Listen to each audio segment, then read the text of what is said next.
രാമായണത്തിലെ കിഷ്കിന്ധാകാന്ഡം നമ്മൾ വളരെയേറെ ചർച്ച ചെയ്യപ്പെട്ട ഒരു വിഷയമാണ്. രണ്ട് ജ്യേഷ്ഠ അനുജന്മാരുടെ ജീവിതത്തെക്കുറിച്ച് നമ്മളെ വല്ലാതെ ആഴത്തിൽ സ്പർശിക്കുന്നതാണ് ബാലി സുഗ്രീവന്മാർ.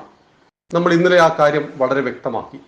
എങ്ങനെയാണോ ഒരു കുട്ടികൾ ജനിക്കാൻ പാടില്ലാത്തത്, അങ്ങനെയുണ്ടായ രണ്ട് മക്കളായിരുന്നു ബാലിയും സുഗ്രീവൻ. നമ്മുടെ ഷോഡശ സംസ്കാരങ്ങളിൽ ഗർഭാധാനം പറയുന്നുണ്ട്. ഗർഭാധാനം മുതൽ അന്ത്യേഷ്ടി വരെയുള്ള 16 കാര്യങ്ങളാണ് നമ്മുടെ ഷോഡശ സംസ്കാരം.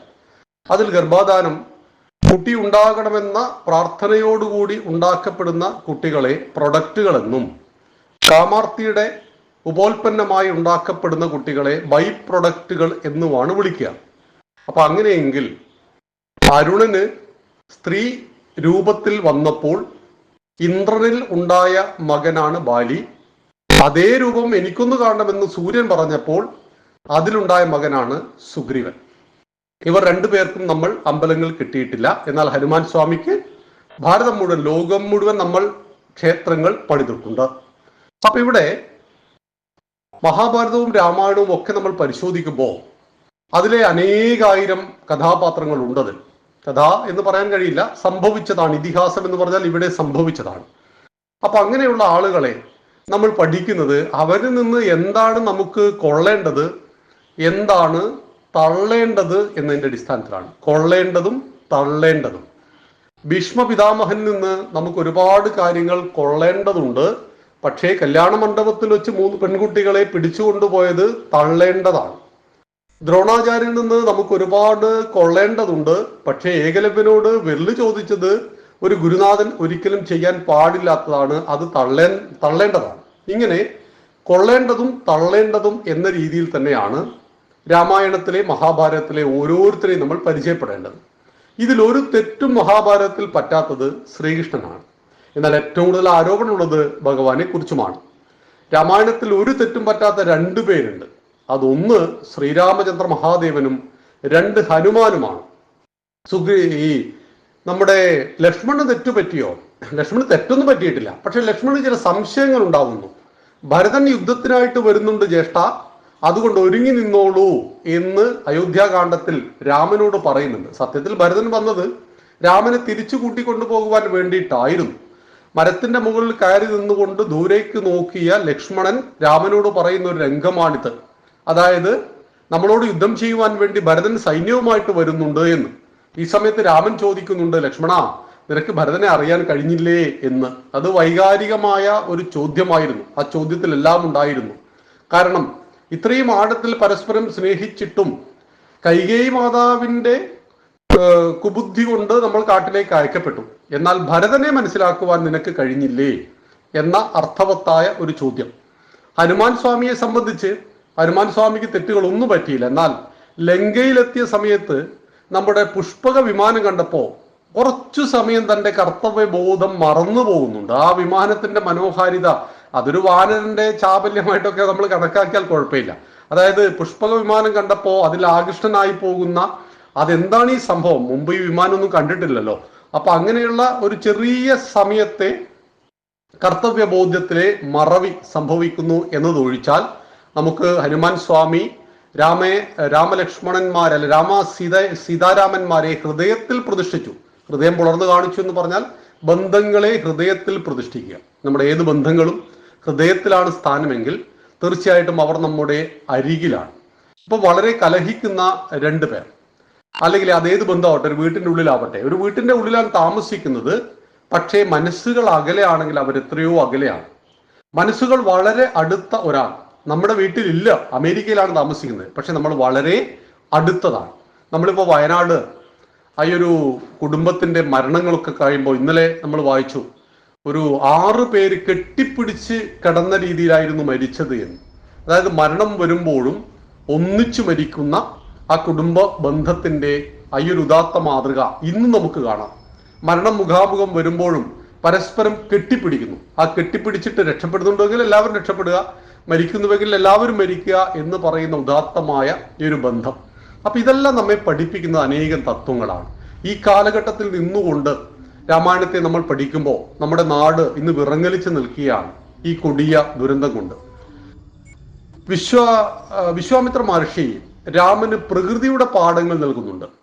ബാലകാണ്ഡത്തിൽ പ്രകൃതിയുടെ പാഠങ്ങൾ നൽകുന്നതിൽ ഏറ്റവും പ്രധാനം പ്രകൃതി അമ്മയെന്നറിയുക. മാതാഭൂമി പുത്രോഹം പൃഥിവ്യ. ഈ ഭൂമി എൻ്റെ അമ്മയാണ്, ഞാൻ ഈ ഭൂമിയുടെ പുത്രനാണ്. അത് ആയിരക്കണക്കിന് ത്രേതായുഗത്തിനു മുമ്പുള്ള ഒരു സങ്കല്പമാണത്. തീർന്നില്ല. രാവിലെ എഴുന്നേറ്റ് ഭൂമിയെ തൊട്ട് വന്ദിച്ച് മാപ്പ് പറയുന്ന ഹിന്ദു സമുദ്രവസനേ ദേവി പർവ്വത സ്തനമണ്ഡലെ എന്ന് പറയുന്നു. പർവ്വതങ്ങൾ അമ്മയുടെ സ്ഥനങ്ങളാണ്. കേരളത്തിൽ ഇപ്പൊ 44 നദികളുണ്ട്. ഈ നദികളെല്ലാം ഉത്ഭവിക്കുന്നത് ഈ പശ്ചിമഘട്ടത്തിൽ നിന്നാണ്. 6 സംസ്ഥാനങ്ങളിൽ നീണ്ടു നിൽക്കുന്നതാണ് ഈ പശ്ചിമഘട്ടം. അപ്പൊ ഈ പശ്ചിമഘട്ടമാണ് ഈ 6 സംസ്ഥാനങ്ങളുടെ കാലാവസ്ഥയെ നിയന്ത്രിക്കുന്നത്. അപ്പൊ ഈ പശ്ചിമഘട്ടത്തിൽ 7000 അനധികൃത ക്വാറികൾ പ്രവർത്തിക്കുന്നത്. ഇതിൽ 3000-ഓളം ക്വാറികൾ നമ്മുടെ കേരളത്തിലാണ്. അപ്പോ ഇവിടെ അനധികൃതമായി നടക്കുന്ന എല്ലാ പ്രവർത്തനങ്ങളെയും നിർമ്മാർജ്ജനം ചെയ്യണമെന്ന് ഒരു ഋഷിവര്യൻ പറഞ്ഞിട്ടുണ്ട്. അദ്ദേഹത്തിന്റെ പേരാണ് മാധവ് ഗാഡ്ഗിൽ. 3 പതിറ്റാണ്ട് ഈ പശ്ചിമഘട്ടത്തിലൂടെ യാത്ര ചെയ്ത് പശ്ചിമഘട്ടത്തിലെ ഓരോ മണൽത്തരികൾക്കും മാധവ് ഗാഡ്ഗിലിനെ അറിയാം എന്നുള്ള ഒരു അതിശയോക്തിയുണ്ട്. അത്ര ആഴത്തിൽ പശ്ചിമഘട്ടത്തെ പഠിച്ച അദ്ദേഹത്തിന്റെ റിപ്പോർട്ട് തള്ളിക്കളഞ്ഞിട്ട് കസ്തൂരി രംഗൻ എന്ന് പറയുന്ന ആളെ കൊണ്ടുവന്നിട്ടാണ് പിന്നീട് റിപ്പോർട്ട് അവതരിപ്പിക്കുന്നത്. അപ്പൊ ഇതെല്ലാം നമുക്ക് പഠിപ്പിക്കുന്ന പാഠം, ഒരു ഹിന്ദു മതം മാറുമ്പോൾ ഈ രാജ്യത്ത് പ്രകൃതിക്ഷോഭങ്ങൾ ഉണ്ടാകുന്നു, ദുരന്തങ്ങൾ ഉണ്ടാകുന്നു, ചൂട് കൂടുന്നു, മഴ കൂടുന്നു, വെള്ളപ്പൊക്കം ഉണ്ടാകുന്നു. അതെങ്ങനെയാണ് ഹിന്ദു മതം മാറിക്കഴിഞ്ഞാൽ ഈ ചൂട് കൂടുക അല്ലെങ്കിൽ വെള്ളപ്പൊക്കം ഉണ്ടാവുക? മതം മാറുന്നതിന് മുമ്പ് ഹിന്ദു ആയിരിക്കുമ്പോൾ നമ്മൾ ആരൊക്കെ ആരാധിച്ചിരുന്നു? നമ്മൾ പാമ്പിനെ ആരാധിച്ചിരുന്നു, സർപ്പക്കാവുകൾ. എൻ്റെ വീട്ടിൽ നിന്ന് ഒരു 3 കിലോമീറ്റർ അകലെ ചന്തുവച്ചകണ്ടി എന്ന് പറയുന്ന സ്ഥലത്ത് ഒരു സർപ്പക്കാവുണ്ട്. ഏകദേശം 3 ഏക്കർ ഭൂമിയിൽ പരന്നു കിടക്കുന്ന ആയിരക്കണക്കിന് വൈവിധ്യങ്ങളാർന്ന മരങ്ങളാൽ സമ്പുഷ്ടമാക്കപ്പെട്ടതാണ് ആ സർപ്പക്കാവ്. അവിടെ പകർച്ചവ്യാധിയില്ല, ശുദ്ധജലത്തിന് ക്ഷാമമില്ല, കിണറുകൾ വറ്റില്ല. അപ്പൊ ഒരു ഗ്രാമത്തിൽ ഒരു ക്ഷേത്രം, ആ ക്ഷേത്രത്തെ ചുറ്റിപ്പറ്റി ഒരു സർപ്പക്കാവ്, സർപ്പക്കാവിൽ വർഷത്തിലൊരിക്കൽ ആരാധന, സർപ്പക്കാവ് പാമ്പുകൾക്കുള്ളതാണ്. അങ്ങനെയുള്ളൊരു സങ്കല്പത്തിൽ കാവുകളെ സംരക്ഷിച്ചു. പിന്നീട് കാവുകൾ വെട്ടിനിരത്തി ആളുകൾ കോൺക്രീറ്റ് ആക്കിയില്ലേ? കാവ് കോൺക്രീറ്റ് ആക്കുക, ആലോചിച്ച് നോക്കൂ, എന്തൊരു വിരോധാഭാസമായിരുന്നു അത്. അപ്പൊ മരത്തിന്റെ പ്രാധാന്യം, 10 കിണറിന് സമം ഒരു കുളം, 10 കുളത്തിന് സമം ഒരു തടാകം, 10 തടാകത്തിന് സമം ഒരു നദി, 10 നദിക്ക് സമം ഒരു പുത്രൻ, 10 മക്കൾക്ക് സമം ഒരു വൃക്ഷം എന്ന് പറയുന്ന ഒരു സങ്കല്പം നമുക്കുണ്ടായിരുന്നു.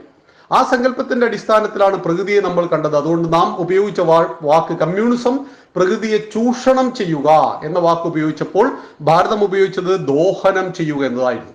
ദോഹനം എന്നാൽ കറന്നെടുക്കുക, പ്രകൃതിയെ കറന്നെടുക്കുക. അതായത് നമ്മളെ വീട്ടിൽ പശുവിനെ നമ്മൾ സംരക്ഷിക്കുന്നില്ലേ? പശുവിന് നമ്മൾ എന്താ കൊടുക്കുക? അതിന് ആവശ്യമായ ഭക്ഷണം കൊടുക്കുന്നു. നമ്മുടെ കുഞ്ഞിനു വേണ്ടി അല്പം പാല് കറന്നെടുക്കുന്നു. ഇതിന്റെ പേരാണ് ദോഹനം. ഒരു പശുവിന്റെ ചോര പോലും കറന്നെടുക്കുന്നതാണ് ചൂഷണം. അപ്പം ഭാരതം ദോഹനത്തിൽ വിശ്വസിച്ചു, പ്രകൃതിയെ അമ്മയായി കണ്ടു, മലകളെ ആരാധിച്ചു, മലകളെ അമ്മയുടെ പർവ്വതങ്ങളായി പറഞ്ഞു. ഈ മലകളാണ് അപ്രത്യക്ഷമാകുന്നത്. മലകളിൽ ക്വാറി വരുന്നു, ക്വാറിയിൽ കോടിക്കണക്കിന് ലിറ്റർ വെള്ളം കെട്ടിക്കിടക്കുന്നു. ഈ വെള്ളം താഴേക്ക് ഊർന്നിറങ്ങുന്നു. ഒരു ദിവസം ഇതെല്ലാം കൂടി പൊട്ടിപ്പൊളിഞ്ഞ് മനുഷ്യന്റെ മുകളിലൂടെ, വീടുകൾക്ക് മുകളിലൂടെ അത് ഒലിച്ചു പോവുകയാണ് ചെയ്യുന്നത്. ഇങ്ങനെയുള്ള ദുരന്തങ്ങൾക്കിടെ കാരണം ഭാരതം പറഞ്ഞ ഭാരതത്തിന്റെ ആരാധനാ ക്രമത്തെ മനുഷ്യൻ പാലിച്ചില്ല എന്നതുകൊണ്ടാണ്.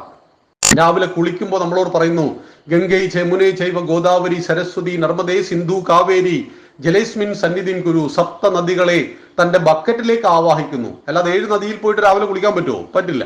അപ്പൊ 7 നദികളെ തന്റെ കയ്യിലുള്ള ബക്കറ്റിലേക്ക്, ആ അല്പജലത്തിലേക്ക് ആവാഹിച്ചുകൊണ്ട് ഞാൻ 7 നദികളിൽ കുളിക്കുന്നു എന്നൊരു സങ്കല്പം നോക്കൂ. എത്ര മഹത്തരമായിരുന്നു. ഗംഗയെ ഗംഗാ മാതാവായി കണ്ടു. ഇപ്പോഴാണ് ഗംഗ ശുദ്ധീകരിക്കപ്പെട്ടത്. 37 കോടി ജനങ്ങളുടെ ദൈനംദിന ആവശ്യങ്ങളിൽ ഇടപെടുന്ന ജലപ്രവാഹമാണ് ഗംഗ. ഗംഗോത്രിയിൽ നിന്ന് ഗംഗാസാഗരത്തിൽ വന്നു ചേരുമ്പോൾ 2500 കിലോമീറ്റർ നീളത്തിലാണ് ഗംഗാ നദി ഒഴുകുന്നത്. അപ്പൊ പുഴകൾ മലിനമാകുന്നു, കുന്നുകൾ ഇല്ലാതാകുന്നു, പ്രകൃതി ചൂഷണം ചെയ്യപ്പെടുന്നു, പ്ലാസ്റ്റിക് മാലിന്യങ്ങൾ നിറയുന്നു.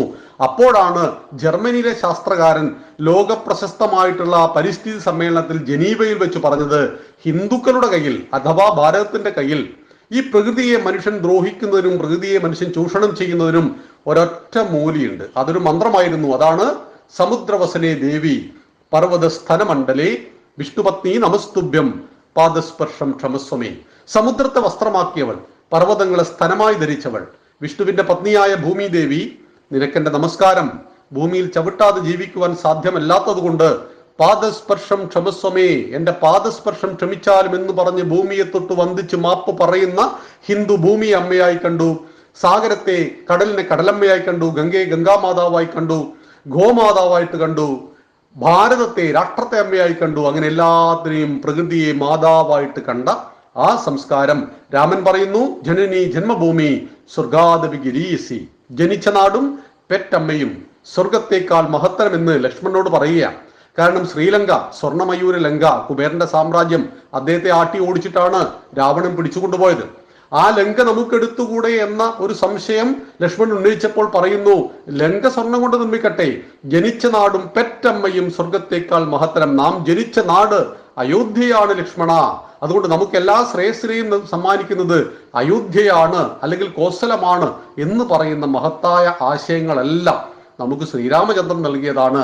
പ്രകൃതിയെക്കുറിച്ച്, രാഷ്ട്രത്തെക്കുറിച്ച് എല്ലാമുള്ള കാഴ്ചപ്പാട് രാമായണത്തിന്റെ സംഭാവനയാണ് എന്നറിയുക. എന്തായാലും കർക്കിടക മാസത്തിൽ രണ്ടാമത്തെ അവസരവും വളരെ ഫലപ്രദമായിട്ട് ഉപയോഗിച്ച കണ്ണൂർ ജില്ലയ്ക്ക് എല്ലാവിധ അഭിനന്ദനങ്ങളും ആശംസകളും നേരുന്നു. നന്ദി, നമസ്കാരം.